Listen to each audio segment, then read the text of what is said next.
already 4 years since the first game came out, and that does seem like a long time. There's really one key thing which drove us in taking our time, and that was our ambition and the level of technology that we'd got for the game.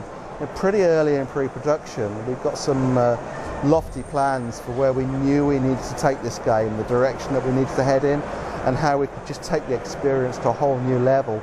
But actually at that time, some of our technology was lagging behind. Things like the TrueFeel handling system. These things take time, for us to get that work put in and really just fine-tune and hone it. So we've taken our time more than anything to let that technology come up to where we want it to be. So yeah, I mean, when the game comes out, yeah, nearly 5 years since the first game, but absolutely worth it in my mind, so we can give the best possible racing experience. There's a whole host of new things which we're looking to introduce in, and a lot of those are based around some of the technological advances that we've been able to make. Obviously, if you go and look at the game, it looks fantastic. I mean, we've got a whole new lighting system in the game which just beds everything together a lot better. We haven't got that situation where it looks like you've got a track and a showroom car which is just planted in there. Everything gels.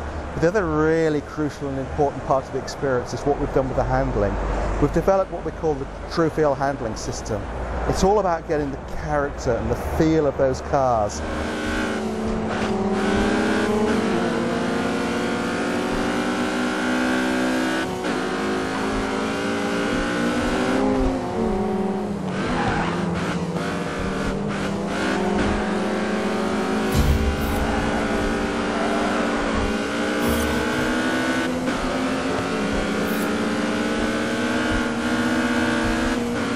Making sure there's depth in the way that they handle, but at the same time they're having that degree of accessibility. They play the way that you'd expect powerful, aspirational sports cars to drive. And it's a massive step, a massive leap forwards for us in terms of our racing experience. The feeling of understanding what the car's doing is what TrueFeel is all about. It's the one aspect which I guess we've worked on harder and longer than any other element of the game, just tuning and honing our physics system. And the reality is, a lot of it is based around the speed at which we can run our simulation.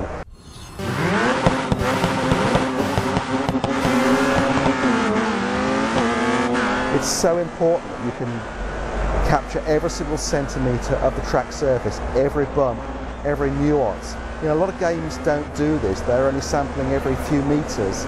You just don't get that level of feedback by not running the physics at a hugely fast rate.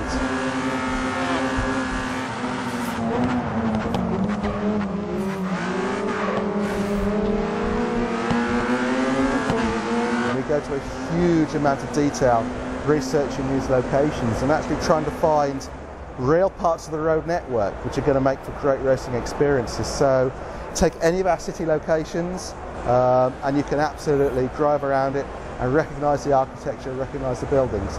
Actually, a really great anecdote that I like to pull out actually is from the first game. We had San Francisco in that game, which was a really popular track.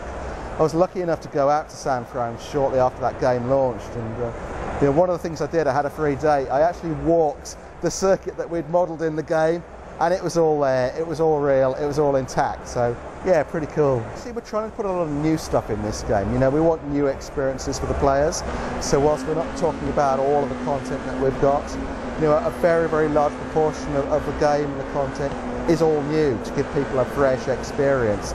Yeah, there's a couple of classics which we couldn't leave out because they were so popular in the first game, but yeah, by and large, it's fresh.